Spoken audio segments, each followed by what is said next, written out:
नमस्कार दोस्तों, आइए आज फिर आपका स्वागत है आपके अपने चैनल प्री जूनियर एजुकेशन पर। कल जो कि हमने क्लास 9 चैप्टर फर्स्ट के बारे में कुछ जानकारी दी थी और हम परिमेय संख्या तक पढ़ा चुके थे।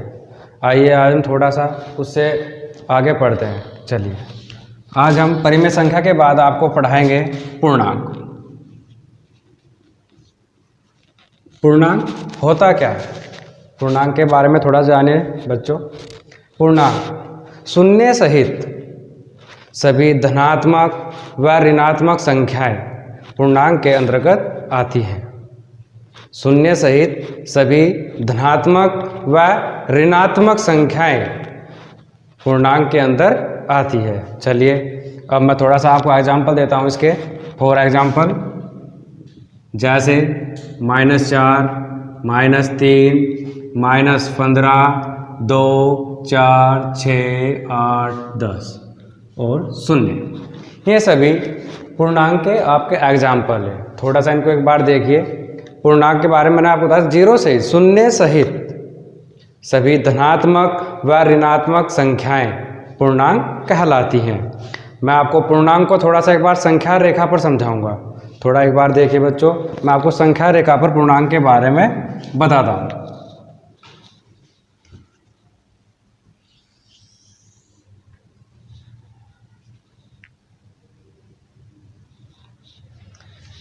संख्या रेखा पर जब भी हम जीरो से, इसे पॉइंट ए मान लेते हैं, अगर हम पॉइंट ए के राइट साइड में पूर्णांक को दर्शाते हैं तो वह हम वहाँ पर धनात्मक पूर्णांक दर्शाएंगे, पॉजिटिव पूर्णांक। जैसे 1, 2, 3, 4, 5। और जैसे ही आप संख्या रेखा पर ए के लेफ्ट साइड यानी कि बाईं ओर चलेंगे, वहाँ पर हम संख्या को माइनस में डिनोट करेंगे। 1, 2, -2, -3, -4, -5। ये आपके पूर्णांक के बारे में थोड़ी सी जानकारी जो आप ले सकते हैं बच्चों। ये आपका पूर्णांक संख्या रेखा पर। अगर मैं आपसे थोड़ा सा यहाँ पर एक क्वेश्चन करूँ, जो मैंने आपके सामने यहाँ लिखा है, यहाँ पर 1 बड़ा है या -4 बड़ा है? यहाँ पर आप इसका आंसर दीजिएगा बच्चों। यहाँ पर जो हमारा पूर्णांक a है या -4 बड़ा है? यहाँ पर आप देखें दोस्तों, अगर आप धनात्मक पूर्णांक की बात करें, धनात्मक पूर्णांक में जो भी आप जीरो के जितने भी नज़दीक होगा, जीरो के जितने भी नज़दीक जो भी पूर्णांक होगा वो उतना ही छोटा होगा, और जीरो से जो भी पूर्णांक जितनी भी दूर होगा वो उतना ही बड़ा होगा। लेकिन इसी के अपोजिट अगर हम ऋणात्मक पूर्णांक की बात करें दोस्तों, ऋणात्मक पूर्णांक में क्या है, जो भी जीरो के नज़दीक है वो सबसे बड़ा पूर्णांक है, और जो जीरो से दूर है वो सबसे छोटा पूर्णांक है। इसलिए यहाँ पर आप 1 -4 से बड़ा है। ये तो आपके प्लस और माइनस धनात्मक बात हुई। अब मैं आपको बात करता हूँ यहाँ की -1 बड़ा है या -4 बड़ा है। देखिए दोस्तों, पूर्णांक मैंने आपको बताया था कि जीरो से आप जब बाईं ओर चलेंगे, जो भी जीरो के नज़दीक है वो पूर्णांक सबसे बड़ा होगा, और जो जीरो से थोड़ा भी दूर है वो उससे छोटा होगा। यहाँ पर जीरो के नज़दीक क्या है, -1 यानी कि -4 से बड़ा है। धन्यवाद दोस्तों। आगे देखिए आप, ये पूर्णांक के बारे में थोड़ी सी जानकारी थी। ये जानकारी आपको इसलिए दी गई है क्योंकि जो आपकी क्लास 9th की बुक में चैप्टर फर्स्ट में एक्सरसाइज 1.1 है, वो सब कुछ इसी पर आधारित है जो मैंने पार्ट फर्स्ट में पढ़ाया है, और जो आज थोड़ा सा पूर्णांक के बारे में बताया है। जो कल पढ़ाया था उसके बारे में थोड़ा सा मैं 2 क्वेश्चन पूछ लेता हूँ। यहाँ पर क्या सभी पूर्ण संख्याएं प्राकृत संख्याएं होती हैं?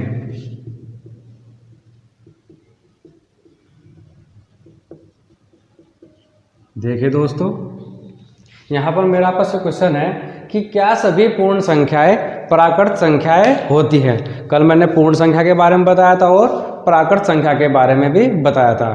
तो देखिए आप, यहाँ पर इसका असत्य आंसर है, इसका असत्य। वो क्यों, उसका रीजन मैं आपको बता देता हूँ। क्योंकि पूर्ण संख्या जीरो एक पूर्ण संख्या है, लेकिन वह प्राकृत संख्या नहीं है, इसलिए सभी पूर्ण संख्याएं प्राकृत संख्याएं नहीं हो सकती। चलिए अब हम आते हैं आपके क्लास 9th की बुक मैथ की, और चैप्टर फर्स्ट में जो आपका एक्सरसाइज 1.1 दी गई है उसका एग्जाम्पल नंबर है पेज नंबर 2 पर, उदाहरण नंबर फर्स्ट।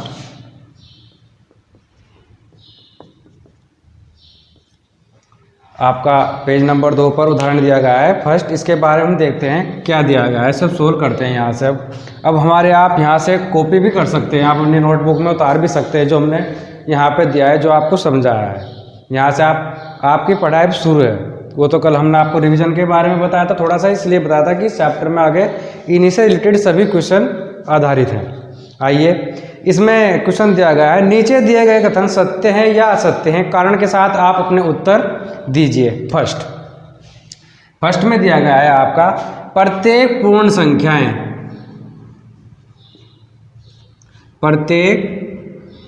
संख्याएं प्राकृत संख्या होती हैं। ये मैंने अभी एग्जाम्पल के तौर पर आपको अभी 2 मिनट पहले भी बताया था, लेकिन देखिए आपके क्वेश्चन भी है। प्रत्येक पूर्ण संख्याएं प्राकृत संख्याएं होती हैं। तो बच्चों बताइए, आपने कल पढ़ा भी है और सुना भी है और देखा भी है, तो क्या प्रत्येक पूर्ण संख्याएं प्राकृत संख्याएं हो सकती हैं? इसका आंसर है आपका नहीं, और हम इसका रीजन देंगे। क्यों? क्योंकि 0 एक पूर्ण संख्या है लेकिन प्राकृत संख्याएं नहीं है, इसलिए प्रत्येक पूर्ण संख्या प्राकृत संख्याएं नहीं हो सकती। Very good.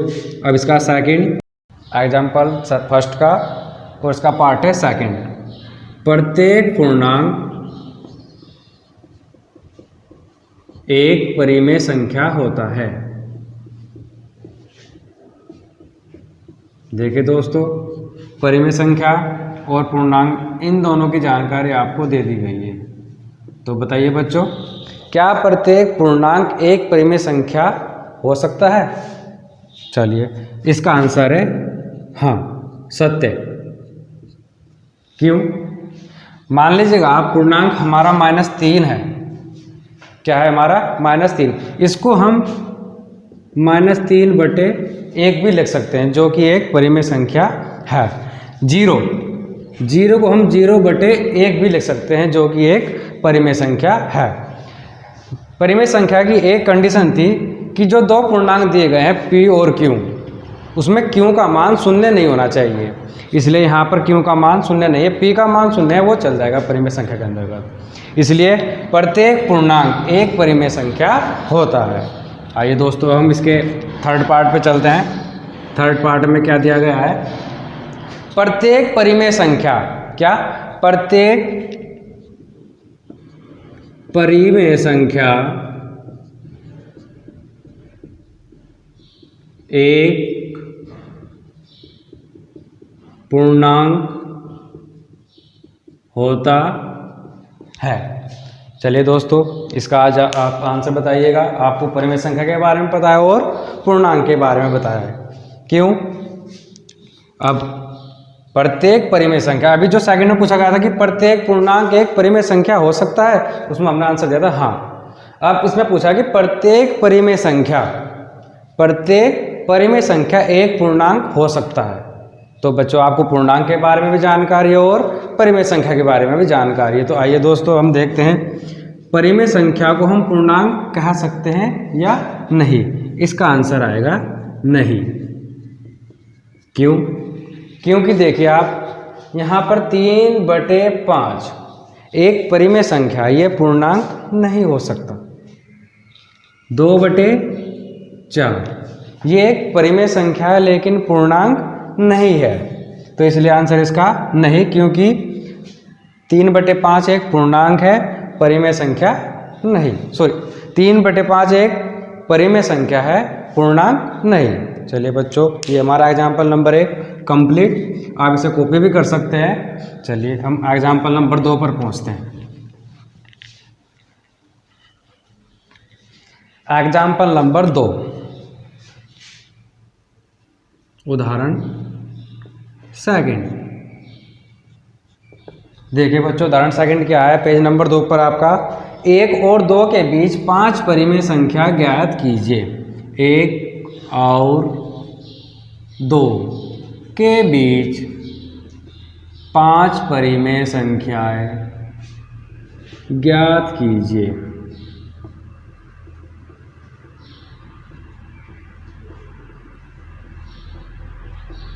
तो चलिए दोस्तों, अब हम इसको सोल्व करते हैं। कैसे होगा, यहाँ पर 1 और 2 के बीच हमें 5 परिमेय संख्याएं ज्ञात करनी है। चलिए दोस्तों, अभी हम इसको परिमेय संख्याएं के रूप में ले लेते हैं, जैसे 1/1 और 2/1। अब ये 2 परिमेय संख्या होगी। अब हम इनके बीच में 5 और ऐसी परिमेय संख्याएं ज्ञात करनी है। तो देखिए दोस्तों, ये मैथ है दोस्तों। मैथ में प्रत्येक सवाल कई कई कंडीशन द्वारा सोल्व किया जा सकता है। प्रत्येक टीचर के पढ़ाने का अलग अलग अपना तरीका है। जो तरीका आपको अच्छा लगे आप उसे एक्सेप्ट कीजिएगा। और देखिए, और मैं आशा करता हूँ आपको मैं बहुत ही ईजिली तरीके से पढ़ाऊँगा और आपको अच्छा भी लगेगा और आप पढ़िएगा दोस्तों। चलो हल, इसको हम 2 प्रकार से सोल्व कर सकते हैं। फर्स्ट मैं आपको बता देता हूं दोस्तों, यहाँ पर हमें कितनी परिमेय संख्या ज्ञात करनी है, 5। हम 5 में 1 ऐड कर लेते हैं। कितनी परिमेय हुई, वहाँ पर संख्या कितनी हुई, 6। अब 6 यहाँ पर आप पहली परिमेय संख्या उठा लीजिएगा, 1/1। और मैंने आपको बताया था कि 5 में 1 ऐड कर लीजिएगा, कितना हुआ, 6। जो हमारी संख्या 6 आई है, उस 6 से आप पहली परिमेय संख्या के अंश और हर में गुणा कर दीजिएगा। कर दिया दोस्तों, क्या आया, 6 ही कम 6 और 6 ही कम 6, क्या आया यहाँ पर, 6/6। अब दूसरी परिमेय संख्या उठाइएगा आप, 2/1। आप उसमें भी 5 में 1 ऐड कीजिएगा, 6, और उस 6 से आप दूसरी परिमेय संख्या के अंश और हर में दोनों में गुणा कर दीजिएगा, 6/6। आप कीजिएगा 6 दूनी 12 और 6 ही कम 6। अब यहाँ पर आपके सामने 2 नई परिमेय संख्या, ये देखें दोस्तों, 6/6 और 12/6। और परिमेय संख्या हम तब तक ज्ञात नहीं कर सकते जब तक उन 2 परिमेय संख्याओं का हमारा हर बराबर ना हो। जब भी उन दोनों संख्याओं का, परिमेय संख्याओं का हर बराबर हो जाएगा, आप उनके बीच में परिमेय संख्या ज्ञात कर सकते हैं। आइए दोस्तों, हम 6/6 और 12/6 के बीच में 5 परिमेय संख्या निकालते हैं। 6/6 के बाद क्या आएगा दोस्तों आपका, 7/6, 8/6, 9/6, 10/6 और 11/6। कितनी परिमेय संख्या है यहाँ पर, 5 परिमेय संख्या दोस्तों। ये आपका एग्जाम्पल कंप्लीट। देखिए दोस्तों, आपके समझ में आया होगा। मैं यहाँ पर एक बार और बता देता हूँ। हमारा एग्जाम्पल क्या था कि 1 और 2 के बीच 5 ऐसी ही परिमेय संख्या ज्ञात कीजिए। सर्वप्रथम हमने यहाँ पर क्या किया, जो हमारा 1 और 2 था से परिमेय संख्या के रूप में बदला। वहाँ पर लिखा हमने 1/1 और 2/1। उसके बाद मैंने आपको बताया था यहाँ पर 5 दिया, अगर वो 6 देता है यहाँ पर तो आप 6 में 1 ऐड कीजिएगा। अगर 7 होता तो 7 में 1 ऐड कीजिएगा। उसके बाद आप पहली परिमेय संख्या उठाइए। यहाँ पर आपने पहली परिमेय संख्या उठाई और जो जिसमें आपने ऐड करने के बाद जो संख्या प्राप्त हुई है उससे पहली परिमेय संख्या के अंश और हर में गुना कर दीजिएगा। ऐसे फिर आपको दूसरी परिमेय संख्या उठानी है। दूसरी परिमेय संख्या उठाने के बाद आप जो जोड़ने के बाद जो संख्या प्राप्त हुई थी उससे भी आप उसके अंश और हर में गुना कर दीजिएगा। उसके बाद आप उन दोनों के बीच में आप परिमेय संख्याएं ज्ञात कर सकते हैं। धन्यवाद दोस्तों, बहुत अच्छा आपको समझ में आया होगा मेरे हिसाब से। और चलिए अब हम प्रश्नावली 1.1 पर पहुंचते हैं। ये आपका एग्जाम्पल दोनों कंप्लीट। चलिए दोस्तों आगे बढ़ते हैं। अब एक्सरसाइज 1.1 का क्वेश्चन नंबर 1 को सोल्व करते हैं। देखिए दोस्तों, यहाँ पर क्या दिया गया है, इसमें पूछा गया है हमसे कि क्या शून्य एक परिमेय संख्या है। क्या शून्य एक परिमेय संख्या है। क्या इसे आप p/q के रूप में लिख सकते हैं, जहाँ पर p और q 2 पूर्णांक दिए गए हैं और q का मान शून्य नहीं है। तो देखिए दोस्तों, बहुत आसान सा है, इजीली है, इसलिए मैंने आपको परिमेय संख्या के बारे में इससे पहले बताया भी था। ये आपका क्वेश्चन उसी पर आधारित है। देखिए दोस्तों, इसका आप लिखेंगे क्या शून्य एक परिमेय संख्या है। हाँ, इसका आंसर है हाँ। अब हम इसको सोल्व भी करना है। हाँ, शून्य एक परिमेय संख्या है।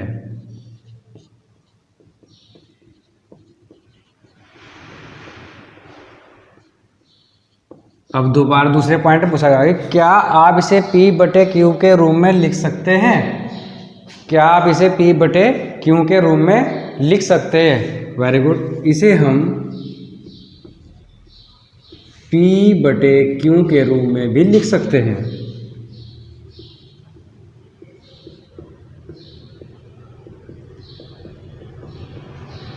लिख सकते हैं, जहाँ पर हमें P और Q दो पूर्णांक दिए गए हैं और Q का मान शून्य नहीं दिया गया है। तो दोस्तों मैं आपको बताता हूँ कि जीरो को हम परिमेय संख्या के रूप में कैसे लिख सकते हैं। देखिए दोस्तों, इसको हम 0/1 भी लिख सकते हैं, 0/2 भी लिख सकते हैं, 0/3 भी लिख सकते हैं, 0/4 भी लिख सकते हैं। ऐसे बहुत सारे एग्जाम्पल हो सकते हैं दोस्तों। तो उसमें जो हमारे क्वेश्चन से पूछा गया था दोस्तों, वहाँ पर क्या पूछा था कि क्या शून्य एक परिमेय संख्या है? हाँ, शून्य एक परिमेय संख्या है।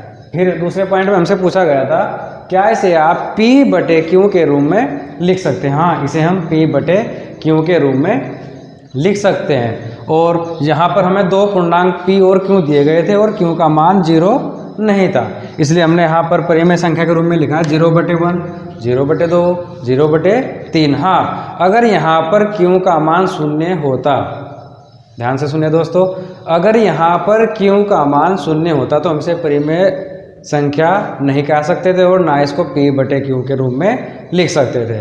ठीक है दोस्तों, आइए आगे बढ़ते हैं। अब आप क्वेश्चन नंबर इसी का सेकंड करते हैं। देखिए दोस्तों, क्वेश्चन नंबर सेकंड क्या दिया गया है आपका? यहाँ पर दिया गया है कि 3 और 4 के बीच 3 और 4 के बीच 6 परिमेय संख्या ज्ञात कीजिए। अभी हमने यहाँ पर एग्जाम्पल नंबर 2 सोल्व किया था दोस्तों। ये बिल्कुल सेम ऐसा ही क्वेश्चन है, लेकिन चलो मैं इसको फिर भी दोबारा सोल्व कर देता हूँ। 3 और 4 के बीच 6 परिमेय संख्या ज्ञात कीजिए।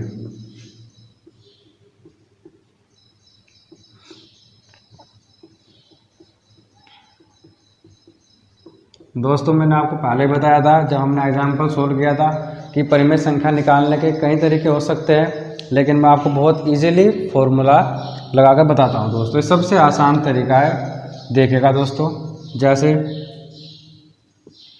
सर्वप्रथम मैंने आपको बताया था कि 3 और 4 को परिमेय संख्या के रूप में लिख लेते हैं। परिमेय संख्या के रूप में लिखने के लिए हम क्या करेंगे? 3/1 और 4/1।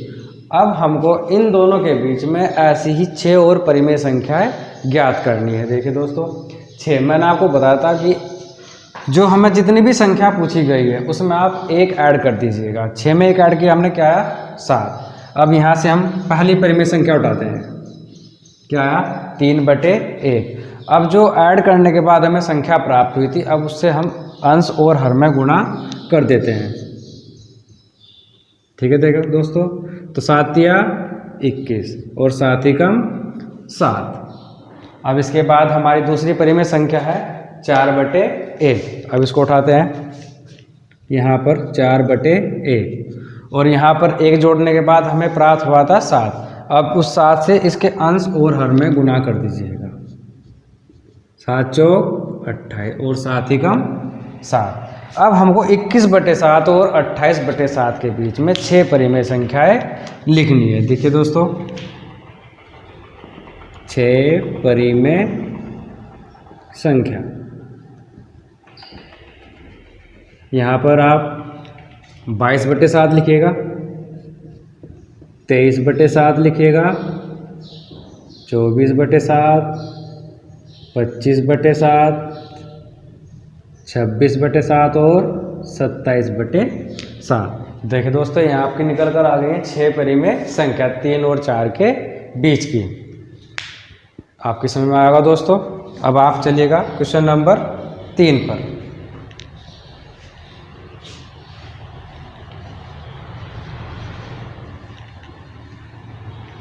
क्वेश्चन नंबर 3 हमारा है कि 3/5 और 4/5 के बीच 5 परिमेय संख्याएं ज्ञात कीजिए।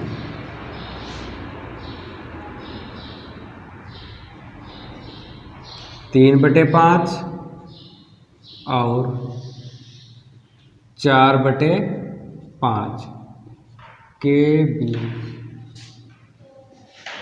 5 परिमेय संख्याएं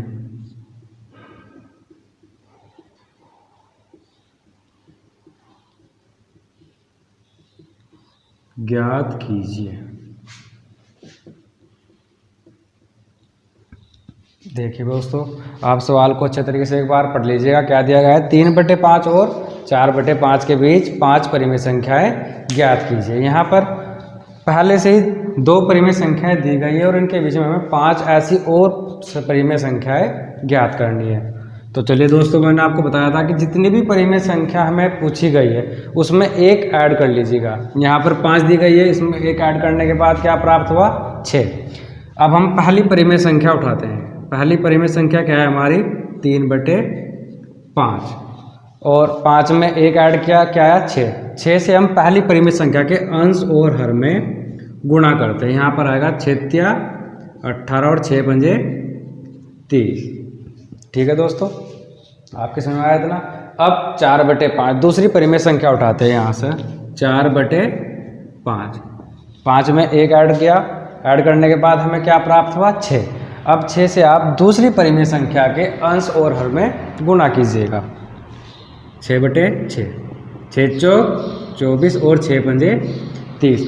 अब आपको 18/30 और 24/30 के बीच में 5 परिमेय संख्याएं लिखनी है। लिखिए दोस्तों, 5 परिमेय संख्याएं। 18/30 के बाद 19/30, 20/30, 21/30, 22/30, 23/30। परिमेय संख्या निकालने के लिए सबसे सर्वप्रथम हमें जो हमारी परिमेय संख्या दी गई है उनका हर एक समान होना चाहिए, तभी आप उन दोनों परिमेय संख्याओं के बीच में परिमेय संख्याएं ज्ञात कर सकते हैं। यहाँ पर आप देखें दोस्तों, इन दोनों का हर समानता, हमें अंश से कोई मतलब नहीं, अंश हमारा अलग हो या ना हो, यहाँ पर हमारा हर एक समान होना चाहिए दोनों भिन्नों का, और उनके बीच आप परिमेय संख्याएं निकाल सकते हैं। चलिए दोस्तों, आगे बढ़ते हैं। अब क्वेश्चन नंबर 4। यहाँ पर 4 क्वेश्चन हमें ऑब्जेक्टिव टाइप दिया गया है। इसमें हमें नीचे दिए गए कथन सत्य और असत्य के बारे में बताना कि ये जो हमें यहाँ पर कथन दिए गए ये सत्य हैं या असत्य है, और अपने उत्तर कारण सहित देना है। दोस्तों चलिए, यहाँ पर क्वेश्चन नंबर 4 का फर्स्ट पॉइंट डालते हैं। यहाँ पर क्या पूछा गया कि प्रत्येक प्राकृत संख्या एक पूर्ण संख्या होती है। प्रत्येक प्राकृत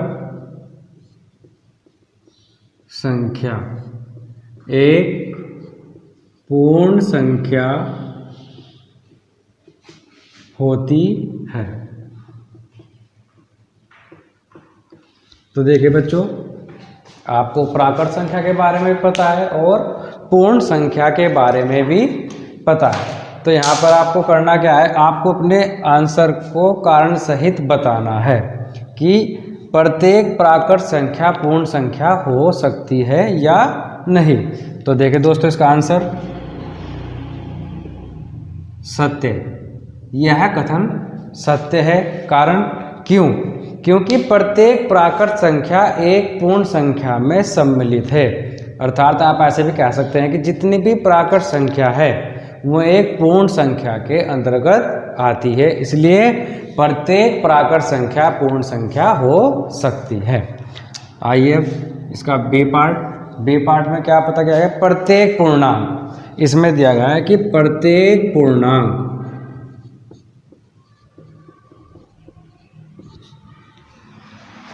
एक पूर्ण संख्या होती है।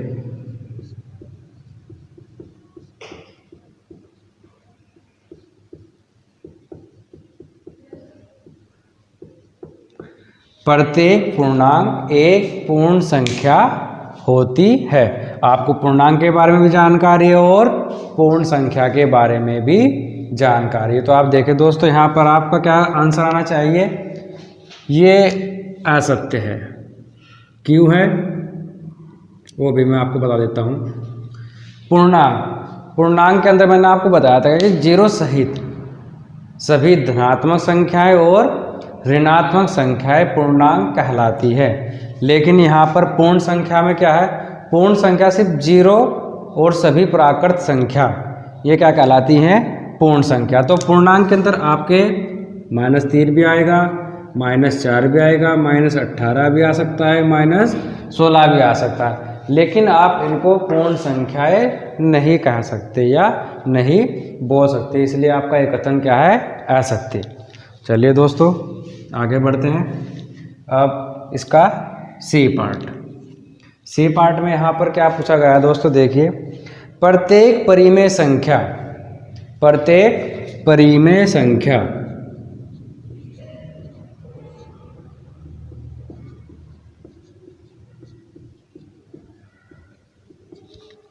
एक पूर्ण संख्या होती है।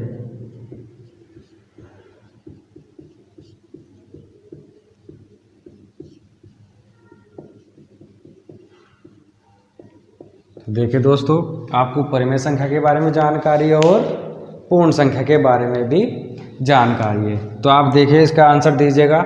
इसमें पूछा गया कि प्रत्येक जो परिमेय संख्या हमारी वो एक पूर्ण संख्या हो सकती है या नहीं। तो दोस्तों आप इसका आंसर लिखिएगा, असत्य।